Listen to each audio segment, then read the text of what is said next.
پہلے فرشتے آ جاتے ہیں، چاہے تم اچھے آدمی ہو، بیٹھے ہوئے ہو، تم کو بھی اگر موت آنی ہے تو تم پہلے فرشتوں کو دیکھنے لگ جاؤ گے، لیکن بتا نہیں سکتے کسی کو۔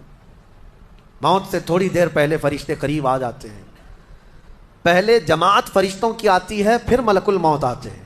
ملک الموت ان فرشتوں کے بیچ آتے ہیں، جیسے ہی یہ مرنے والا آدمی ملک الموت کو دیکھ لیتا ہے، پھر اس کے جسم میں کپ کپی طاری ہو جاتی ہے، اور ایسی کپ کپی طاری ہوتی ہے کہ کبھی پیشاب نکل جاتا ہے، کبھی پخانہ نکل جاتا ہے۔ اکثر دیکھنا مرنے والوں کی نجاست نکل جاتی ہے۔ ملک الموت کو وہ بہت قریب سے دیکھتا ہے، اور ان کی دو شکلیں ہیں، ایک بہت بھیانک شکل ہے، اس کو دیکھنا ہی عذاب ہے، اور ایک بہت خوبصورت شکل ہے، ان کو دیکھنا ہی رحمت ہے۔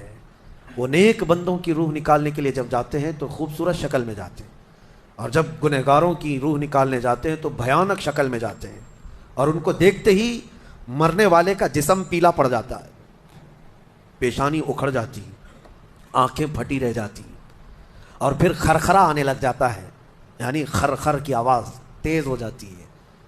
وہ بولنا چاہتا ہے اپنے پاس والوں کو، لیکن بول نہیں سکتا، بند ہو جاتا ہے۔ یہ وہ وقت ہے جب اس کے توبہ کا دروازہ بھی بند ہو جاتا ہے۔ اب اگر فرشتوں کو دیکھ کر کوئی توبہ بھی کر لیا، ایمان لایا، تو اس کا ایمان قبول نہیں۔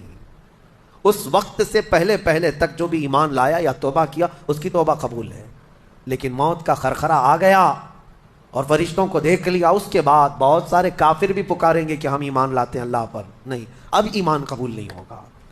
موت اتنی آسانی سے نہیں آتی، اس کا پروسیس ہے۔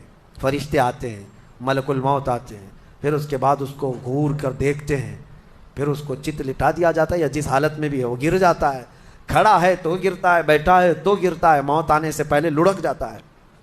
یہ ضروری بھی نہیں ہے کہ آج میں اپنے آپ کو سنبھال کر بیٹھا ہوں، اگر میری موت آنی ہے اسی کرسی سے گر جاؤں، اسی جگہ سے ہم گر جائیں گے۔